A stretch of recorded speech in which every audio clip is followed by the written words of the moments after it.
Nongeye kubasuhuza abantu banjye, mugire amahoro y'Imana, imbaraga z'Imana zibabeho. Uyu munsi rero mbazaniye inzozi z'urukundo. Wigeze urota ibintu bijyanye n'urukundo? Uyu ni umwanya wawe wo kugira ngo usobanukirwe inzozi zawe warose. Uyu munsi ndashaka kubwira inzozi 20 z'urukundo. Muri make ndashaka kuvuga amabanga agera kuri 20 yihishe mu marangamutima yawe. Hari impamvu ujya urota ibintu bishimikiye ku rukundo, urugero ngo kurota utandukana n'umuntu wenda mukundana, ibyo bifite icyo bivuze. Icya kabiri, ushobora kurota wenda urimo gusubirana n'umuntu mwari mwaratandukanye, cyangwa se umuntu mwakundanaga, cyangwa se umuntu mwatandukanye mwabanye nk'umugabo n'umugore. Ibyo byose ni inzozi zijyanye n'urukundo n'izindi zisa nazo. Nuzabirota rero ntuzabijugunya aho ngaho cyangwa ngo ubifate nk'amarangamutima yabyo gusa. Ibiri ngombwa ko usenga uzasenge. Niyo mpamvu nje nonaha kugira ngo ngubwire inzozi zigera kuri 20 zerekeye ibintu bijyanye n'urukundo. Ndakwinginze rero ugumane nanjye kuva ku itangiro kugera ku iherezo.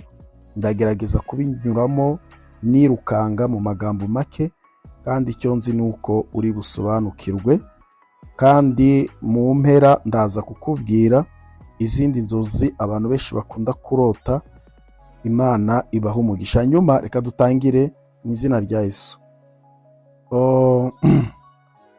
Ushobora kurota umukunzi wawe arimo kukubwira ngo ndagukunda. Icyo gihe bivuze iki? Umuntu musanzwe mukundana ukumva arimo arakubwira ngo ndagukunda. Ibyo biba bivuze yuko muri wowe wifitiye icyizere, ndetse ko muri wowe wifitiye icyizere n'amarangamutima y'urukundo.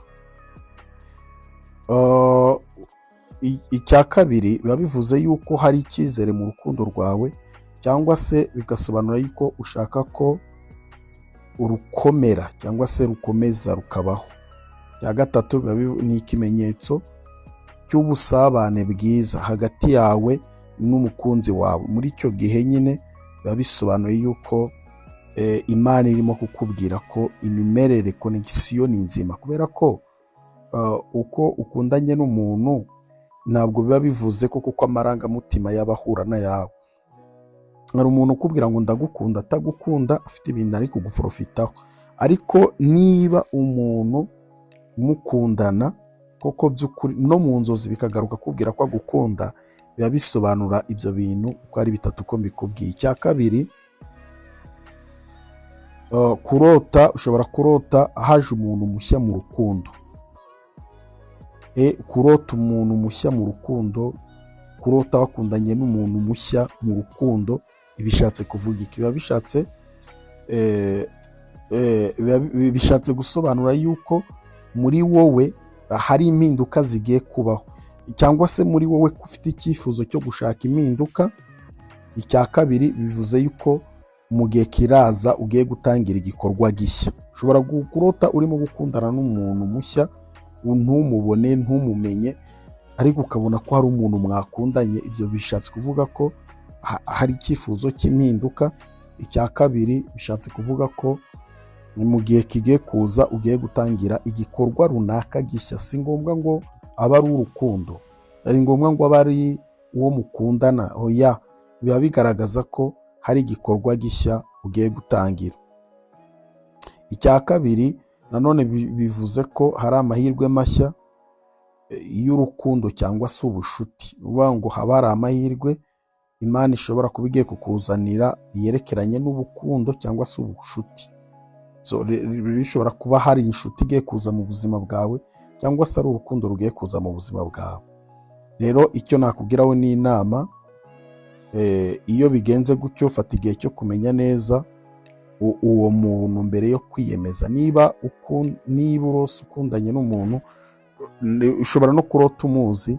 Ntabwo ari ngombwa guhita wishorera ngo Imana yabyemeje, ahubwo inama nakubwira, fata igihe cyo kumenya neza uwo muntu mbere yo kwiyemeza. Kuko nanone cyane cyane ibintu bijyanye n'urukundo, hari ukuntu amarangamutima yawe aza agakina n'ubwonko bwawe bitewe n'uko ikintu wakishyizemo cyane, hanyuma rero ukaba ushobora kuyoba ugendeye ku bitekerezo byawe ubyita inzozi. Icya gatatu, ushobora kurota ukarota nk'umuntu w'umukunzi wawe arimo kuguseka.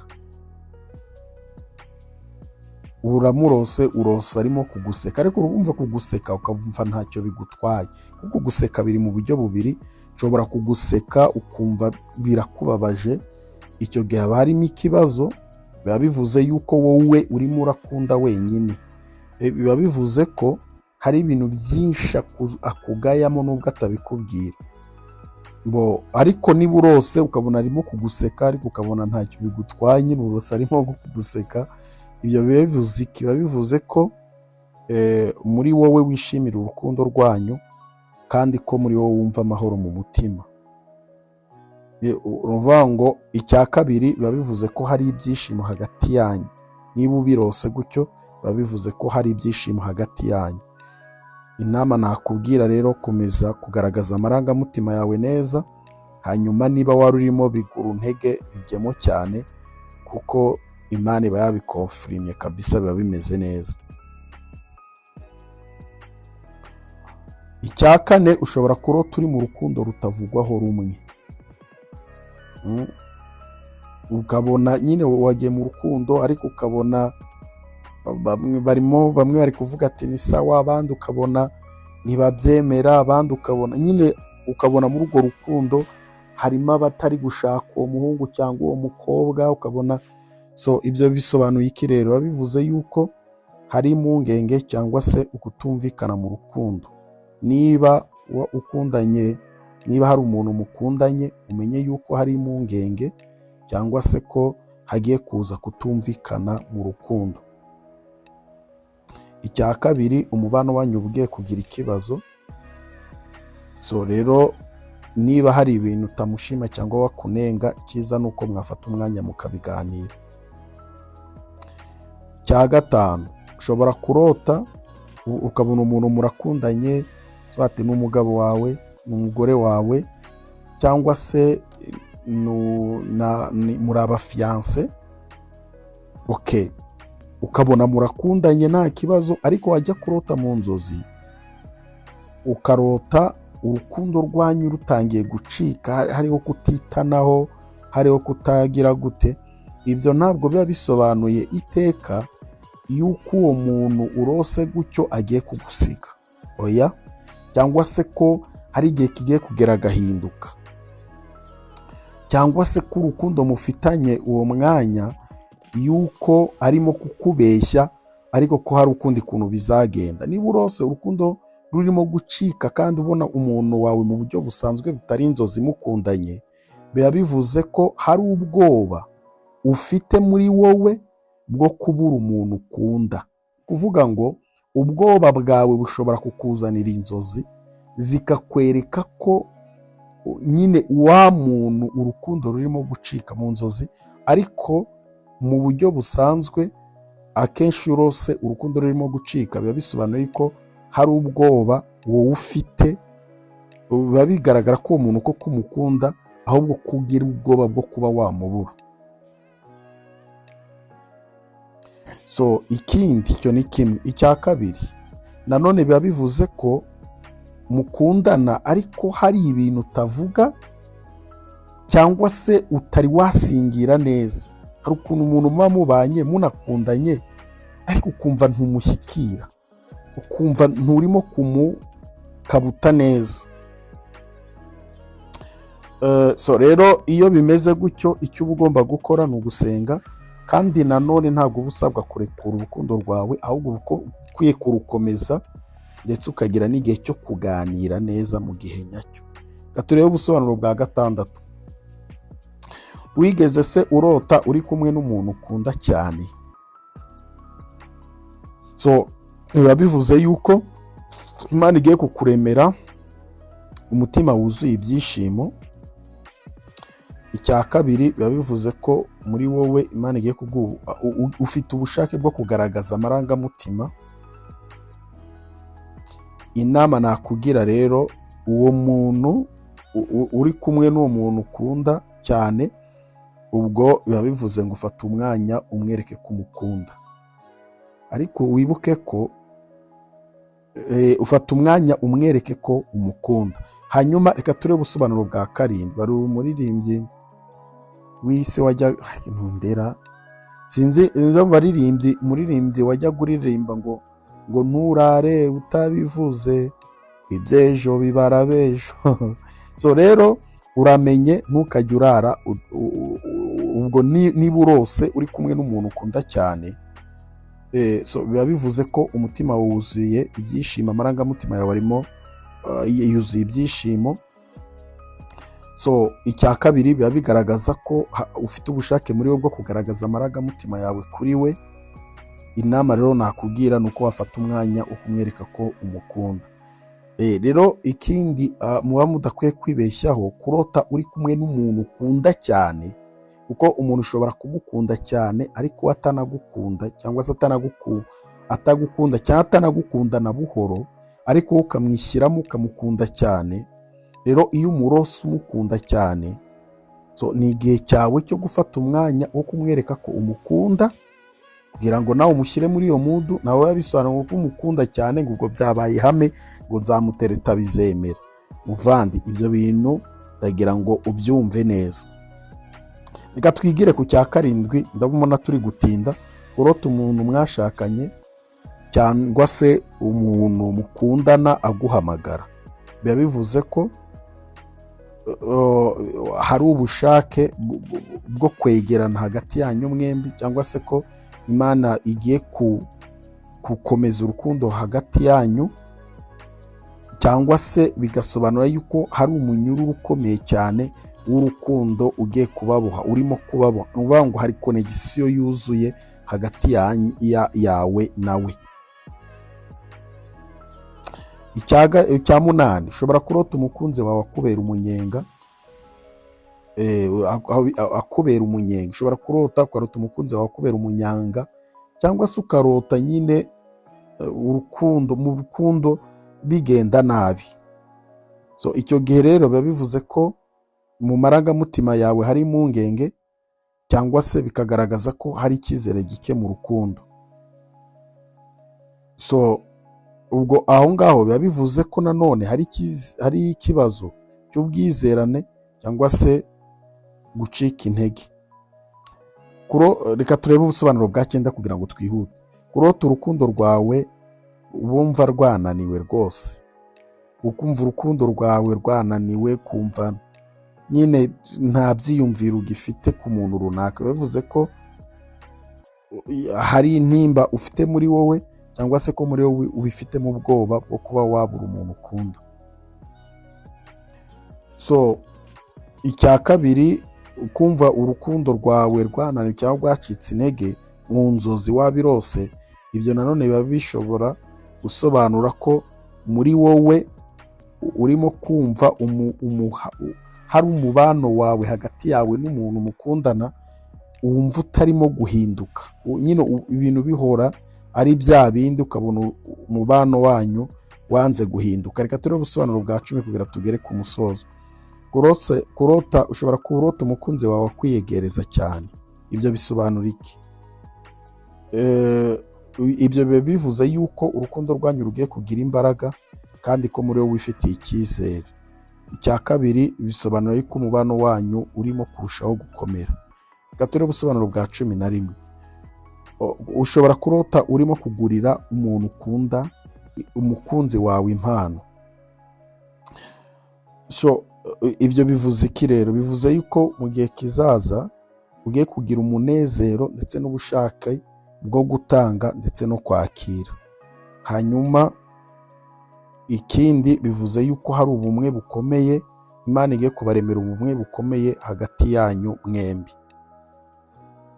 12. Ushobora kurota urukundo rutangiye, kabona nyine utangiye urukundo. Ubwo biba bivuze iki? Biba bivuze ko hari icyizere gishya n'amarangamutima yishimye. Ikindi biba bivuze ko ari ikimenyetso cy'amahirwe yo kugirana umubano mwiza. Kanze turebe ubusobanuro bwa 13.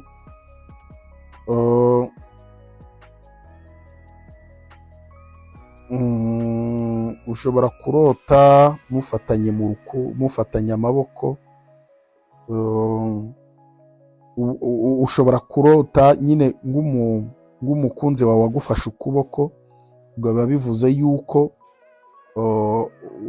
muri wowe Imana igiye wifuza, hari icyifuzo kiri muri wowe cyo kumva ushaka urukundo rufatika. Ukabona umukunzi wawe agufashe ukuboko cyangwa se umufashe ukuboko, biba bivuze yuko wifuza, muri wowe wifuza kumva urukundo mu buryo bufatika, wifuza kumva urukundo mu buryo bufatika.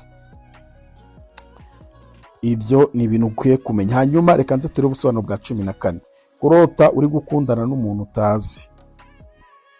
Ibyo bivuze ko ufite icyifuzo cyo gutangira ikintu gishya mu buzima bw'urukundo. Bivuze ko ari ikintu gishya, ari icyifuzo runaka ufite cyo gutangira ikintu gishya mu buzima bwawe bw'urukundo. Ikindi nanone bishobora gusobanura amahirwe mashya cyangwa se impinduka nshya zigiye kuza mu buzima bwawe. Icya 15, ushobora kurota umukunzi wawe arimo kukwirukana. Ibi bivuze ko hari ubwoba bwo kubura urukundo cyangwa se gucika intege. Ikindi cya 2 biba bivuze ko hari ibintu utavuze cyangwa se bigasobanura ko hari ibintu runaka utarimo gukosora. Niba rero urose umukunzi wawe kwirukana, gira ibintu ukosora muri wowe, gira ibintu uhindukaho, kubera ko uwo aba ari umuburo ukomeye Imana ikuzaniye. Turebe ubusobanuro bwa 16 twegereza umusozo. Ushobora kurota urimo gusekana n'umukunzi wawe, biba bivuze umunezero n'ibyishimo mu mutima wawe, ufite ibyishimo, biba bivuze ko ufite umunezero n'ibyishimo mu mutima wawe. Kandi ikindi biba bivuze ko hari icyizere n'ubusabane bwiza. Ubusobanuro bwa 17, kurota umukunzi wawe akugirira ibanga. Ibyo bivuze ko hagati yawe n'uwo mukundana hari icyizere, hari ubwizerane hagati yanyu mwembi. Ikindi cya 2 bivuze ko muzagira umubano urambye. Ikindi bivuze ko umubano wanyu ushingiwe cyane ku kintu cyitwa ubwizerane, kandi buriya kwizerana ni ikintu gikomeye cyane. Hanyuma reka turebe ubusobanuro bwa 18. Ushobora ukarota urukundo rwinshi ruri mu muryango. Bivuze ko hari icyifuzo cyo gukomeza umuryango cyangwa se imibanire. Ni ibimenyetso by'ubufatanye no kwishimira ubuzima bw'umuryango. Rero ubusobanuro bwa 19, niba urose urimo gusubirana n'umuntu wakundaga, bivuze iki? Bivuze ko hari ubushake bwo kongera amahirwe cyangwa se gukosora amakosa runaka. Ikindi kandi biba bivuze ko ushobora kugira amahirwe yo gusubirana n'umuntu mwabanyeho mu rukundo. Rero iyo bigenze gutyo, biba bigusaba ibintu bibiri. Cya mbere ni ugukosora ibitameze neza, ibyo ku ruhande rwawe bitagenze neza. Ikindi cya 2, niba uwo muntu mwaratandukanye mukunda, biba bigusaba nanone gusenga, kuko ushobora no gusanga ari n'abadayimoni bari baramujyanye. Turebe ubusobanuro bwa 20 twegera ku musozo.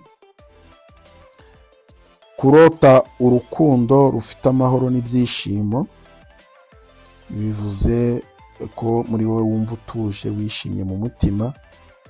Ikindi cya 2 kandi,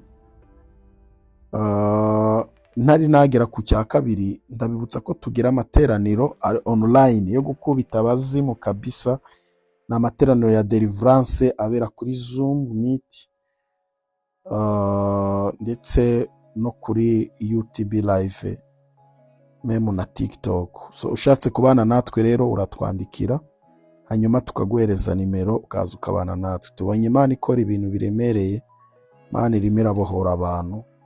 Imana irimo irakora ibintu by'imbaraga. Rero ushaka kubana natwe uratwandikira, tukaguhereza link ukaza ukabana natwe muri ayo materaniro. Imana ibahe umugisha. hanyuma ni kurota urukundo rufite amahoro n'ibyishimo, niho twari tugeze. nuko wumva utuje kandi wishimye mu mutima. icya kabiri ni ikimenyetso cy'umubano urambye kandi wubatswe n'ubwizerane. hanyuma ikindi, ubusobanuro ubutanze ababwira ubusobanuro bw'inzozi zindi zitandukanye: kurota inzoka, kurota amafaranga, kurota uri mu bantu benshi, uri mu nama, uri ku ishuri n'ibindi. icyo gusabye gusa ni uko uba hafi yacu kugira ngo tuzaguhereze inzozi zose uko wagiye uzirota, usobanukirwe inzozi zawe. Amen.